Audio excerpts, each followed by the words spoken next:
tudo sobre o All-Star Game da NBA.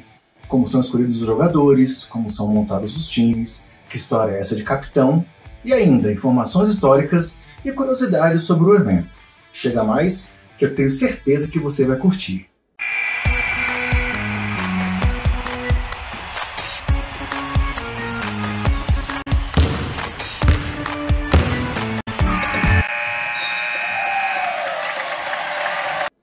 Fala, basqueteiros! Eu sou o André Rocha e agora estamos também aqui no canal 3.5. E o assunto da vez é o All-Star Game da NBA, o jogo das estrelas, que envolve os melhores jogadores do melhor basquete do mundo. O All-Star Game é uma festa que acontece anualmente desde 1951 e que tenta quebrar ali aquele ritmo alucinante da temporada com uma grande celebração para os jogadores e também para os fãs. A única exceção onde não houve All-Star Game foi a temporada 98-99, aquela que foi mais curta devido a uma greve dos jogadores. Até 2017, o All-Star Game sempre foi disputado considerando a estrutura da liga, com um duelo entre os jogadores das conferências Leste e Oeste. E aqui, se você quer saber mais o que história é essa de Leste, de Oeste, quantos times compõem a NBA, como é que é o calendário, como se define quem vai para a pós-temporada, os famosos playoffs, acesse esse card aqui que a gente fala um pouco sobre tudo o que acontece na NBA. E em diversas ocasiões, galera, tivemos jogos de All-Star Game muito empolgantes e até mesmo alguns históricos, como uma lista que a gente vai apresentar para vocês a seguir. Em 2003, tivemos um All-Star Game marcante por ter representado a despedida de Michael Jordan e uma simbólica passagem de bastão entre MJ e Kobe Bryant, com um jogo que teve 2 prorrogações e uma vitória do time do Oeste. Já em 2011, tivemos outra partida inesquecível, pois marcou o 4º prêmio de MVP para o recordista de troféus de MVP em All-Star Game, Kobe Bryant. Você está em dúvida do que é MVP? A MVP é o Most Valuable Player, né, galera? Aquele jogador que foi o mais valioso daquela partida. Outro ano marcante foi o de 2001, onde vimos uma incrível virada do Leste, comandada pelo talentosíssimo Allen Iverson. E outro ano, galera, que não dá para deixar passar é o ano de 1988, onde vimos um show de Michael Jordan tanto na temporada regular quanto aí no final de Semana das Estrelas. Pois o camisa 23 acabou fazendo de tudo e venceu o torneio de enterradas, foi MVP do All-Star Game e ainda foi MVP daquela temporada, além de ser eleito o defensor do ano. E o último jogo da nossa lista, galera, é um jogo também inesquecível, pois no All-Star Game de 1992, Magic Johnson deu uma aula de basquete e fez com que o jogo acabasse antes do final, depois ali de disputas mano a mano com Isaiah Thomas e Michael Jordan. Lembrando que esse jogo foi disputado mesmo após o Magic ter anunciado que era portador do vírus HIV. E uma lembrança marcante dessa partida, para nós aqui do Brasil, é que teve uma transmissão histórica e inesquecível do saudoso Luciano do Vale, lá na Band.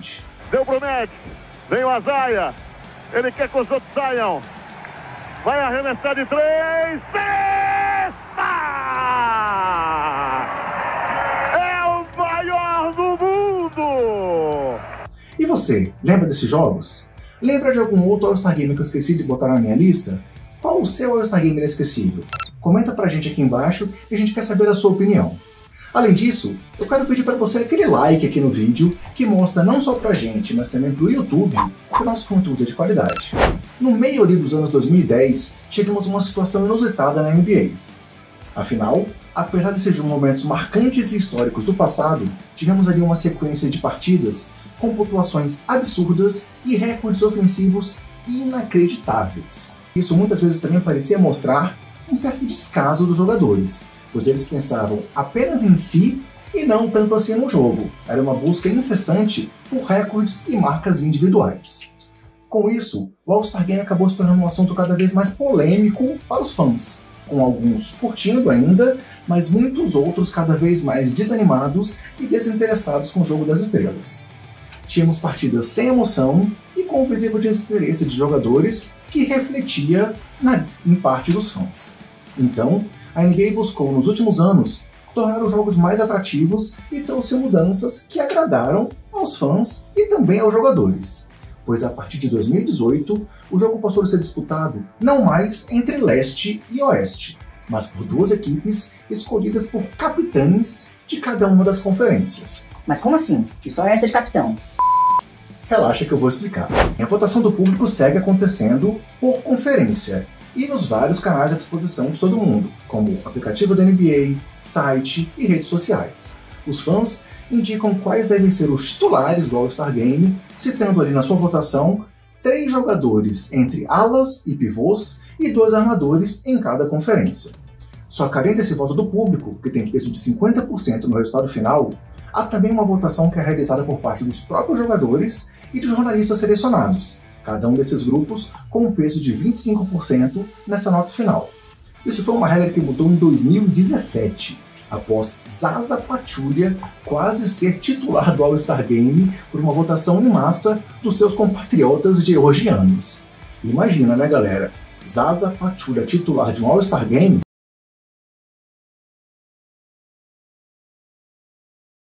A votação de torcedores, jogadores e jornalistas define então quem são os 10 titulares do jogo, 5 por conferência. Já os reservas seguem sendo escolhidos pelos técnicos dos 30 times da NBA, nas 2 conferências, só que agora 7 jogadores. E a grande mudança feita pela NBA vem então a partir de agora, pois com os 24 nomes definidos, o mais votado do leste e o mais votado do oeste são nomeados como os capitães dos times. E aí é cada capitão que escolhe o seu time, independente das conferências de cada um desses 22 jogadores que foram selecionados previamente. A única exigência é que primeiro sejam selecionados pelos capitães para cada time 4 dos outros 8 nomes votados como titulares da partida. Depois, os capitães escolhem então os 7 reservas que completam 12 jogadores para cada um dos times. A definição dos times acontece no mesmo esquema daquele seu jogo de final de semana com seus amigos, onde 2 pessoas tiram um time e aqui falta apenas aquele par ou ímpar do começo, pois na NBA a primeira escolha é feita pelo capitão mais votado e depois eles vão se alternando na escolha dos demais jogadores de cada um dos times do All-Star.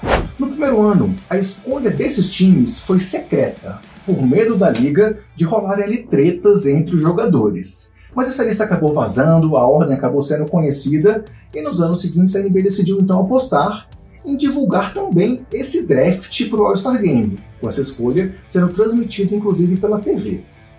E nesse evento rolam aquelas provocações entre os jogadores por serem escolhidos antes ou depois uns dos outros, rola aquela preferência por aquele cara que é do seu time, ainda que na visão de todos não seja o melhor nome aí à disposição, e há também aquela situação onde o capitão tenta chamar aquele cara para o seu time que ele quer levar para o seu time da vida real, o que é, inclusive, uma especialidade de LeBron James, né, galera? E já que acabei de falar de King James, até o momento nós vimos 3 jogos nesse formato aí dos capitães.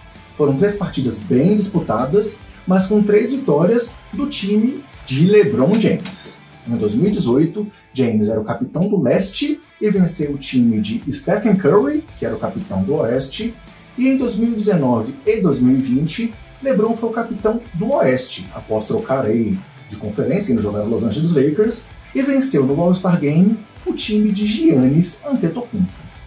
E se esse duelo dos capitães já havia animado o jogo, em 2020 a NBA trouxe mais mudança nessa estrutura do All-Star Game. Naquele jogo, os times LeBron e Giannis disputaram inicialmente 3 quartos independentes e de 12 minutos cada um, com o vencedor de cada período doando $100 mil a instituições de caridade.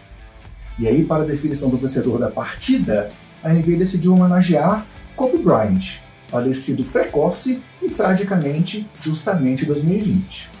Então, ao final do terceiro quarto, os placares de cada um dos times foram somados, do primeiro, do segundo e do terceiro quartos, e eles iniciaram então um período decisivo, o quarto período, sem tempo para acabar, e com o vencedor sendo aquele time que fizesse 24 pontos a mais do que o placar do time que estivesse com mais ponto naquela soma dos 3 quartos anteriores. Parece confuso, né? Mas vamos lá. Primeiro eu vou lembrar que esses 24 pontos foram uma referência clara a Kobe, que usou esse número na segunda metade da sua carreira e que também passou a nomear o troféu de MVP do All-Star Game. Mas para vocês entenderem melhor então como foi esse cálculo, deixa eu trazer aqui um exemplo fictício em números. Digamos que ao final do terceiro período, o placar estivesse 100 a 90 para um dos times.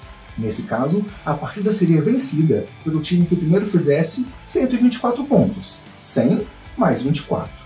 Ao final do terceiro quarto, o placar era de 133 a 124 para o time Giannis. Ou seja, o vencedor de 2020 seria o time que primeiro chegasse a 157 pontos.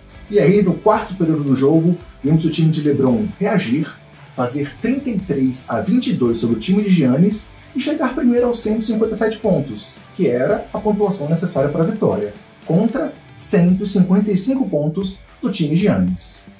Foi assim um All-Star Game com defesa no final, interesse dos jogadores e muito disputado, como não víamos há muito tempo. Mas uma coisa não mudou: vitória do time LeBron, que é um cara que não aceita perder nem no cara ou coroa, né, galera? Bem, se esse formato de 2020 vai continuar, ou por quanto tempo ele vai continuar, a gente não consegue saber ainda, pois a NBA não divulgou as regras. Também não dá para saber se esse interesse maior dos jogadores aconteceu pela emoção da proximidade da morte do Kobe, ou se realmente é o formato que os motivou e vai seguir motivando para os próximos anos. Mas aparentemente, tanto a questão dos capitães quanto dessas mudanças do ano de 2020 deram muito certo, pois vimos jogos bem movimentados, disputados e bem mais interessantes do que tinham acontecido em anos anteriores. Ponto então para a NBA, que não se acomodou e segue tentando aí reavivar o jogo, que tem um modelo muito pouco atrativo para muitos fãs. E faço mais dois convites para você. O primeiro é, se você curte nosso trabalho, gosta do Basqueteiros e também é fã de podcasts, pode nos procurar no Spotify ou no seu agregador preferido, que semanalmente tem conteúdo do Basqueteiros por lá também. Além disso, te convido para nos seguir nas redes sociais, seja aqui pelo canal 3.5 ou nas redes do próprio Basqueteiros. Valeu, galera, se cuidem dos seus e cuidem do próximo, e até o próximo vídeo. Tem muita coisa boa por aí.